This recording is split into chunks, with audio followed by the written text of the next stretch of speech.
আল্লাহর উপরে একই নাই নাতে দলের নেতার উপরে একই নামবে, দলের নেতারে খুশি করতে চাইয়ে যে ইসলামের বিরোধিতা করবে, ওই হারামজাদাকে আমরা বাতিল ঘোষণা করলাম। কথা ঠিক কিনা বলেন? এই এই তোমরা রস করতে হবে না, তুমি নেমে যাও। কি হয়েছে? কান ছিঁড়ে ফেলাবো, বাস্ত করি ফেলাবো, বাস্ত করি ফেলাবো। ওয়াজ করতে আইছে রাজনৈতিক বক্তব্য, কান একদম ছিঁড়ে ফেলাবো। বেয়াদব কোথাকার, বাস্ত করি ফেলাবো বলো, বাস্ত করি ফেলাবো, কান ছিঁড়ে ফেলাবো। আপনি কিন্তু একজন আলেমকে অপদস্থ করতে আছেন। আল্লাহর জমিনে একজন আলেমকে অপদস্থ করা হবে, এই তাওহীদি জনতা সেটা মেনে নেবে না। এ তুই কি মনে করেছিস আমি চেয়ারম্যান এই জায়গায় বসে থাকবো? আমারে ওরা কথা বলবে? ওরা সব মহিলা মানুষ, সবগুলো রেশন কার্ড আমি বাতিল করে দেবো না।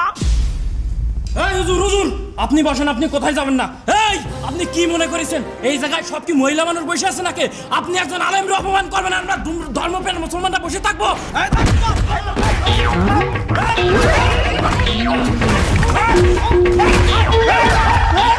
কান বাষ্ট করি ফেলাবো বলো।